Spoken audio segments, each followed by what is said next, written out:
Hello बच्चों। आज हम देखने वाले हैं जो हमारा टॉपिक है experiment of Faraday and Henry. इन्होंने इलेक्ट्रोमैग्नेटिक चैप्टर में जो एक्सपेरिमेंट किए थे उसको आज देखते हैं। इन्होंने क्या किया, एक कॉइल ली और एक बार मैग्नेट। ठीक है, अब क्या किया इन्होंने, इसको कनेक्ट किया हुआ है गैल्वेनोमीटर से। अब इन्होंने एक एक्सपेरिमेंट किया। जो ये मैग्नेट है इससे मैग्नेटिक लाइंस निकलती है। इस मैग्नेट को कॉइल की तरफ जा लेके गए काफ़ी तेजी से। तो इन्होंने क्या देखा, इसमें डिफ्लेक्शन हुआ है कॉइल में। जैसे ही नॉर्थ पोल आगे जाता है तो ये जो गैल्वेनोमीटर है ये डिफ्लेक्शन शो करता है। जैसे ही कॉइल को पीछे लेके जाएंगे फिर से इसमें क्या होगा, डिफ्लेक्शन होगा पर अपोजिट डायरेक्शन में।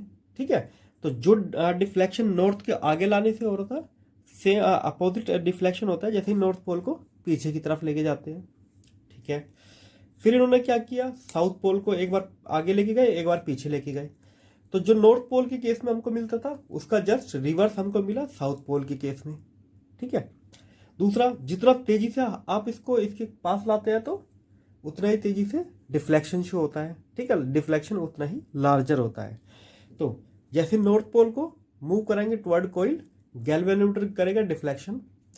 नॉर्थ पोल को अवे करेंगे कॉइल से, दूर ले जाएंगे तब भी डिफ्लेक्शन शो करेगा पर ऑपोजिट डायरेक्शन में। अगर साउथ पोल को लेके जाएंगे तो जो नॉर्थ पोल में आया था फर्स्ट केस में उसका जस्ट अपोजिट डिफ्लेक्शन आएगा। उसी तरह साउथ पोल को अगर अलग लेके जाएंगे, जो यहाँ पे नॉर्थ पोल को अलग ले जाने में आया था उससे जस्ट अपोजिट आएगा डिफ्लेक्शन। ठीक है, और ये डिफ्लेक्शन तभी तक रहता है जब तक ये जो बार मैग्नेट है ये मोशन में है। ठीक है, अगर ये रुकी तो करंट भी इसमें डिफ्लेक्शन भी होना बंद हो जाता है। ठीक है, और जितना फास्ट हम इस मैग्नेट को मूव कराएंगे उतना ही ज़्यादा डिफ्लेक्शन हमको शो होगा। ठीक है, दूसरी बात, अगर इसको फिक्स कर देते हैं और इसको आगे की तरफ लेके जाते हैं, अगर इसको नॉर्थ पोल इधर ही रखते हैं और कोयल को आगे लेके जाते हैं, सेम हमको इफेक्ट मिलेगा जो फर्स्ट केस में मिले था।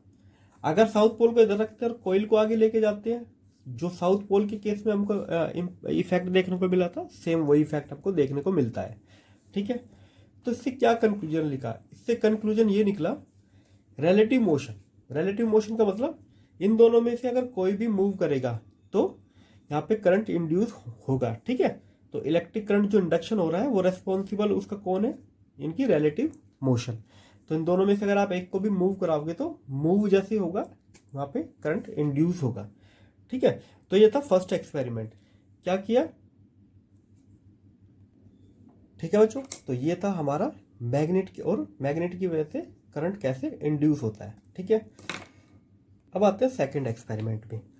हमारे पास एक कॉइल है, इसके अंदर करंट फ्लो हो रहा है। एक हमारे पास कॉइल है जिससे गैल्वेनोमीटर जुड़ा हुआ है, इससे कोई करंट अभी ये कनेक्शन में नहीं है। ठीक है, तो जैसे ही इस कॉइल के अंदर करंट फ्लो होता है तो इस कॉइल में मैग्नेटिक फील्ड बनेगी, जैसा कि हमने पिछले चैप्टर में पढ़ा था। ठीक है, इससे मैग्नेटिक फील्ड बाहर की तरफ निकलेगी। अब जैसे ही इस कॉइल को हम पास लेके आते हैं तो इसमें डिफ्लेक्शन शो होती है। इस कॉइल को दूर लेके जाते हैं तो ऑपोजिट डायरेक्शन में डिफ्लेक्शन होती है। ठीक है, तो या इस कॉइल को आगे पीछे करेंगे तब भी डिफ्लेक्शन होगी। तो इन दोनों में से अगर कोई भी एक कॉइल मूव करती है तो डिफ्लेक्शन शो होता है इसमें। ठीक है, पर यहाँ पे कंडीशन क्या है, एक में एक में करंट होना चाहिए, तो इसकी वजह से करंट इंड्यूस होता है दूसरी हमारी कॉइल के अंदर। ठीक है, फिर तीसरे नंबर पे एक एक्सपेरिमेंट आता है। हमको किसी को मूव नहीं कराना, बस ये दो कॉइल रखी हुई है। इसको जैसे ही हम की प्रेस करेंगे तो इसके अंदर करंट फ्लो होगा, तो उसी मोमेंट के लिए यहाँ पे भी डिफ्लेक्शन शो होता है गैल्वेनोमीटर में। ठीक है, बहुत कम टाइम के लिए होता है, सेकंड से भी कम टाइम के लिए। जैसे हमने प्रेस किया यहाँ पे की, इसके अंदर भी करंट इंड्यूस होता है। ठीक है, वो सेम प्रिंसिपल है। जैसे यहाँ पे इसको हम ऑन करेंगे तो उसकी मैग्नेटिक फील्ड जब इससे एकदम से इंटरफेयर करेगी तो वहाँ पे करंट इंड्यूस होता है। ठीक है बच्चों, तो ये थे कुछ एक्सपेरिमेंट्स। अब एक एक्सपेरिमेंट के बेस पे दो लॉ हमको पढ़ने हैं। ठीक है, जो फैराडे लॉ हमको कहते हैं। ठीक है, तो ये थे हमारे एक्सपेरिमेंट। ठीक है बच्चों, चलो मिलते हैं अगली वीडियो में।